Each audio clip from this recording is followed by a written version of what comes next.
Hello everyone, welcome to my video. So आजच्या व्हिडिओचा आपला विषय आहे तो म्हणजे आषाढ तळणी.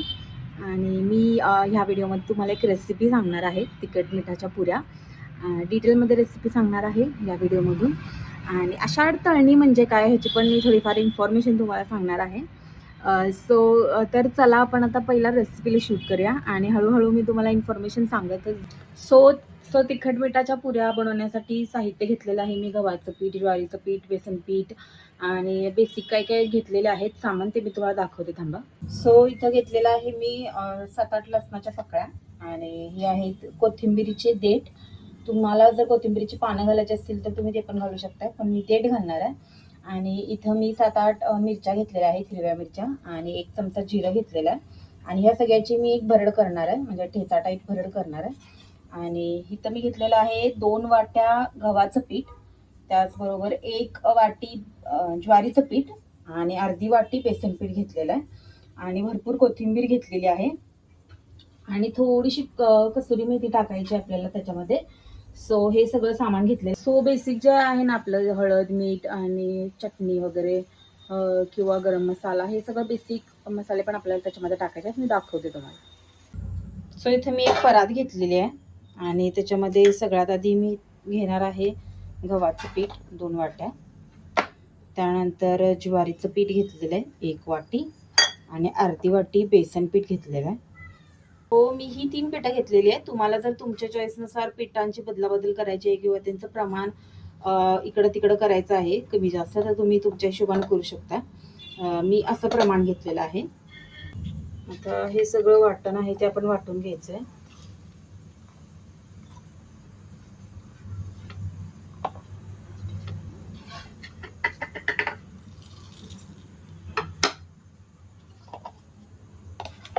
सो इथं आपला हा म्हणजे मसाला जो आहे तो वाटून झालाय, मिरचीचा आणि लसणाचा. सो हे आपल्याला आता ह्या पिठांमध्ये टाकायचं आहे. सो ते टाकून झाल्यानंतर मी तर 1 चमचा आपली कोल्हापुरी चटणी असते, जी मी घरात बनवलेली आहे, ज्याचा मी व्हिडिओसुद्धा अपलोड केलेला आहे, तो तुम्ही बघू शकता. सो ती मी 1.5 चमचा घेतलेली आहे चटणी. त्यानंतर चवीनुसार मीठ टाकायचं आहे आपल्याला आणि हळद टाकायची थोडीशी. आणि मगाशी मी तुम्हाला तीळ टाकायचं म्हणजे सांगायचं विसरले होते. सो इथे आपल्याला तीळ सुद्धा टाकायचे आहेत, 1-1.5 चमचा टाका. आणि थोडीशी आपल्याला इथं कसुरी मेथी पण टाकायची आहे. त्यानंतर भरपूर कोथिंबीर टाकायची आहे.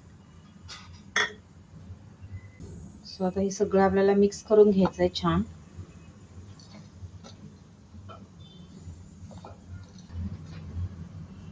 आणि थोडं थोडं पाणी टाकून आपल्याला हे व्यवस्थित मळून घ्यायचं आहे कणकेच्या गोळ्यासारखं. सो इथे मी आता मळून घेते नीट. सो इथं माझं कणिक मळून झालेलं आहे, असं टेक्स्चर ठेवलेलं आहे मी, तुम्ही बघू शकताय. सो ह्यात आपल्याला रेस्ट करायचं आहे पीठ, ॲटलिस्ट अर्धा तास तरी रेस्ट करायचं आहे व्यवस्थित. आणि त्यानंतर आपल्याला ह्याच्या पुऱ्या लाटून तळायच्या आहेत. सो मी आता हे रेस्ट करायला ठेवते अर्धा तास. तर अर्धा तास आपलं पीठ इथं छान भिजलंय, आपलं जे पुऱ्यांचं होतं ते. ह्याला मी थोडंसं एक्स्ट्रा असं मळून घेणार परत एकदा.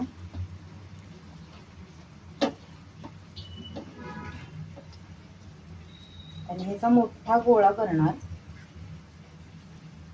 अशा प्रकारे. थोडासा मोठाच करायचा आहे, कारण एकच मोठी चपाती लाटून मग आपल्याला त्याच्या छोट्या पुऱ्या करायच्या आहेत.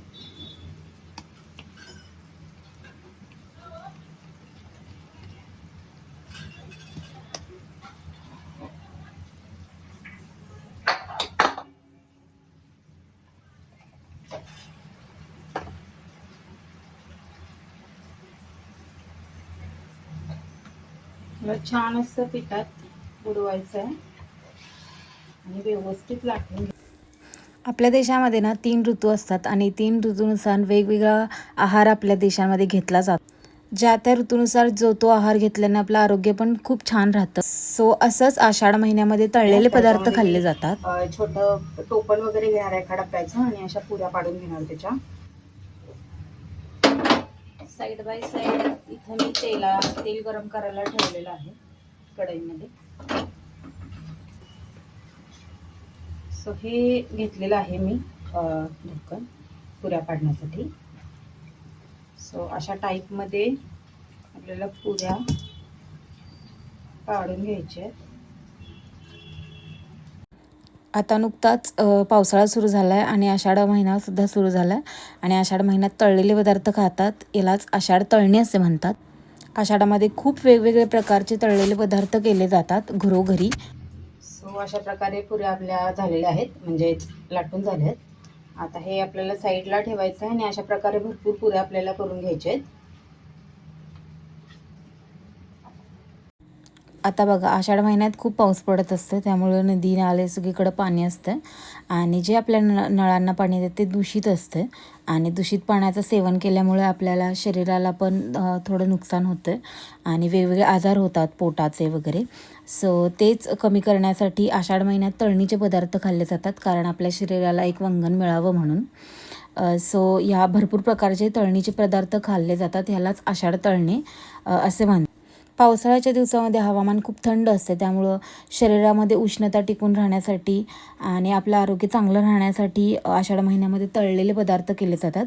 खूप ठिकाणी वेगवेगळे पदार्थ केले जातात, जसं की तिखट मिठाच्या पुऱ्या, कापण्या, वेगवेगळे लाडू आणि मुगाची खिचडी, असे खूप सारे पदार्थ केले जातात. आषाढ महिन्यानंतर श्रावण महिना येतो आणि श्रावणामध्ये खूप व्रतवैकल्य केले जातात आणि आपल्या खाण्यावरती कुठेतरी नियंत्रण येतं. त्यामुळे त्याची कसर भरून काढण्यासाठी आषाढ महिन्यात असे तळणीचे पदार्थ केले जातात. त्या दिवसांमध्ये आपली पचनक्रिया पण चांगली असते ह्या दिवसांमध्ये. त्यामुळं जे काय आपण तळलेले पदार्थ केलेले असतात ते पचनास हलके असतात आणि उष्णता देणारे असतात. त्यामुळं असे तळलेले पदार्थ आषाढामध्ये केलेले जातात. आरोग्याच्या दृष्टिकोनातून हे खूप फायदेशीर ठरतं आपल्या शरीरासाठी. म्हणून असे खूप जास्त पदार्थ केले जातात. वेगवेगळ्या भागांमध्ये वेगवेगळे पदार्थ असतात. आज मी तर तिखट मिठाच्या पुऱ्या केलेल्या आहेत. कुठे कुठे कापण्या पण केल्या जातात. म्हणजे पारंपरिक खूप पदार्थ आहेत. तुमच्याकडे कोणते पदार्थ करतात हे मला कमेंट सेक्शनमध्ये सांगा. त्यानंतर हे सगळे तळणीचे पदार्थ खाऊन अपचन होऊ नये म्हणून मुगाची खिचडी सुद्धा केली जाते आषाढ महिन्यामध्ये. सो अशा प्रकारे ही माहिती होती आषाढ महिन्याच्या तळणीची, म्हणजे आषाढ तळणीची. होप सो तुम्हाला युजफुल वाटली असेल. आपल्याला पुऱ्या ह्याच थिकनेसमध्ये लाटायच्या आहेत. जास्त जर तुम्ही पातळ बनवल्या तर त्या कडक होणार, फुगणार नाही. त्यामुळे थोड्याशा जाडसरच लाटायच्या, जेणेकरून असा गोल वगैरे फुगतील त्या व्यवस्थित. सो अशा प्रकारे थोडेसे जाड पुऱ्या लाटून झाल्यात. आता याला छानपैकी तळून घ्यायचं आहे आपल्याला. तेल तापलंय का बघूया. आता आपण छोटासा गोळा टाकून. सो तेल इथं छान तापलेलं आहे. आता एक एक पुऱ्या सोडून घेऊयात आपण. ॲट अ टाइम 2च तळा पुऱ्या, नाहीतर गर्दी झाली की मग त्यात छान अशा फुगत नाहीत. तुम्ही बघू शकता इथं किती छान फुगलेली आहे तरी.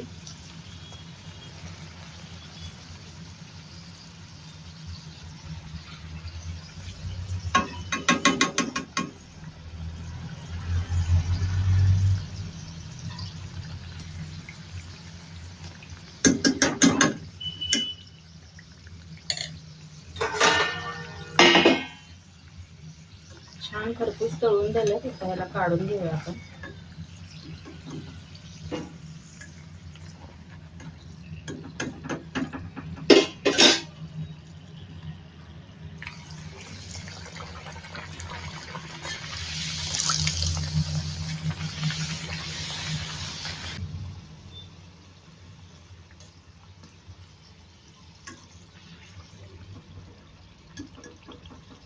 तर आपल्या या पुऱ्या तळून झालेल्या आहेत छान. आता मी ह्याचं प्लेटिंग करते, दाखवते तुम्हाला.